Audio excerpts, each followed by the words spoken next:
Were you the strong one growing up? The one everyone relied on? The one who never made things harder?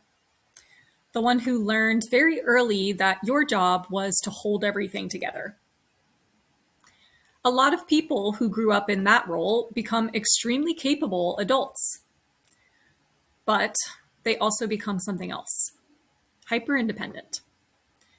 And hyperindependence is one of the most misunderstood trauma responses. A lot of people think that hyperindependence is strength. And while it does actually possess many strengths, most of the time it's actually a nervous system adaptation.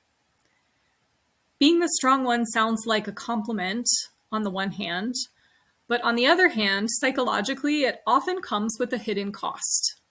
You tell me in the comments. If you're the person everyone calls when something goes wrong, but the idea of asking someone else for help makes you deeply, even potentially viscerally uncomfortable, you might not just be independent. You might be what some psychologists refer to as the strong one in the family. And that role can create something called hyperindependence. Today, I want to explain to you why this happens, why hyperindependence develops in the first place, why it's often rooted in unmet emotional needs from childhood, and what healing it actually looks like. So hyperindependence doesn't just mean being capable. It usually means something deeper.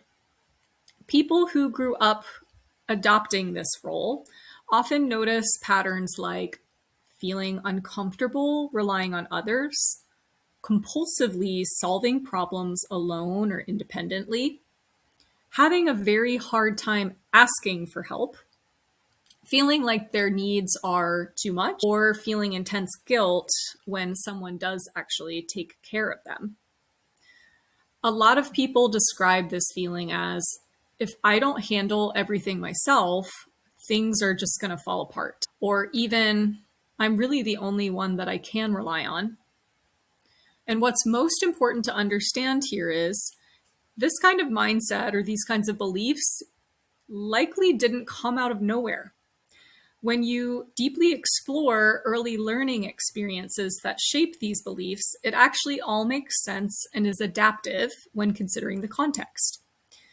If this resonates with you, you were probably the child who learned very early on that your needs were the least important in the room. When we look at the hyperindependence pattern psychologically, it often traces back to unresolved attachment needs.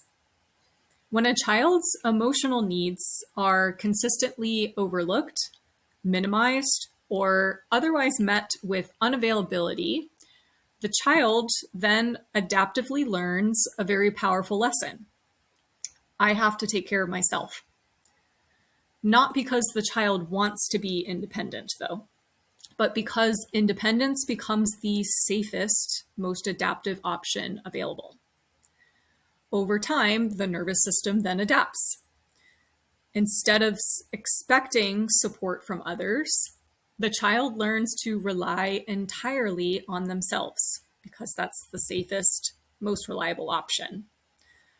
And this can create a set of characteristics subsequently that look like extreme or compulsive self-reliance, self-sufficiency to a T, difficulty trusting others, especially with emotions, discomfort receiving care, and feeling responsible for everyone else, even on an emotional level. This is why many people who were the strong one growing up become the strong one in adulthood too. Not because they chose that role, once again, but because it was the role that helped them survive earlier attachment wounds. The problem is that the strategy tends to work really well for a long time. And another tricky part is that the strong one often becomes the person everyone admires for being so capable, while on the inside, privately feeling overwhelmed and exhausted. People who develop hyperindependence are often incredibly capable. They're responsible, they are reliable, they are highly, sometimes overly highly functioning.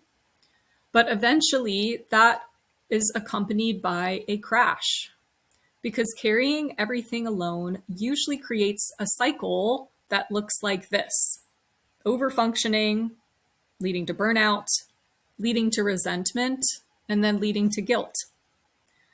Many people start to realize that they feel exhausted, not because they're doing too much per se, but sometimes that's the case, but mostly because they've spent years carrying emotional weight that was never meant to be carried alone. We are social animals, after all. Underneath hyperindependence, there's often a painful belief. If I have needs, I'm going to be a burden, not allowed to have needs. Again, these kinds of beliefs are often born from early attachment experiences where emotional needs were ignored, dismissed, or never fully responded to because a caregiver was misattuned or was struggling with their own reasons, all sorts of reasons there. I like to call these sorts of experiences attachment wounds or ruptures, where for whatever reason, there was never any sort of repair on the caregiver's part, thus leading to an unfilled or unmet need for acceptance, emotional safety, attunement, and/or guidance, and associated self-neglect or self-dismissal, meaning that the child internalizes that teaching and learns to dismiss or neglect themselves. When those kinds of experiences happen repeatedly, the brain begins forming subconscious beliefs like, I shouldn't need help, my emotions are too much, I'm not allowed to feel a certain way, I'm safer relying only on myself, others cannot be trusted, especially not with my emotions. Beliefs like that. Beliefs that aren't conscious as an adult most of the time, but they quietly shape how people relate to others and how comfortable they feel being cared for. Which is why healing hyperindependence usually requires something deeper than simply learning to ask for help. Yes, learning, but part of that learning journey is understanding the unmet needs that are underneath it. So one of the most powerful ways to work with this pattern is through what psychologists sometimes call reparenting. Reparenting means learning to give yourself the emotional support, validation, and care that may have been missing earlier in life. Not by blaming the past, although sometimes grief is an inevitable part of the journey and involves blame, hurt, grief, denial, but by recognizing that these patterns developed adaptively once upon a time. They developed for a reason.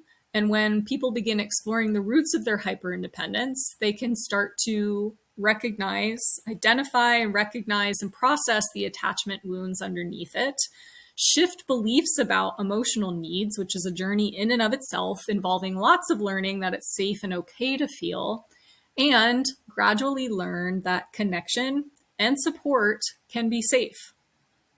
And that's when independence stops being a survival strategy and starts becoming something healthier, which is interdependence. If this pattern resonates with you, I definitely don't recommend trying to suddenly become completely dependent on others. That's overwhelming for the nervous system, for one, and your current belief system likely wouldn't even allow it, for two. Instead, try what I call the 10% rule. Find a small moment where you normally handle everything yourself and just experiment with letting someone support you just a little bit more than usual. Maybe asking for advice, maybe letting someone help with something small. Whatever comes to mind, trust that and just gently follow it. Healing hyperindependence does not happen all at once, as with other lifestyle pattern changes we're trying to make. This happens gradually in moments where we allow ourselves to need others a little more than before to shift that pattern. If you recognize yourself as the strong one in your family, there is nothing wrong with you. Your nervous system simply learned a strategy that helped you to stay safe and to survive. But healing often means realizing something new.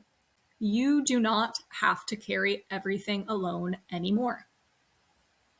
If you were the strong one growing up, you probably became very good at taking care of everyone else. but no one ever taught you how to let someone take care of you. And learning that now is part of healing, because the strong one deserves support too.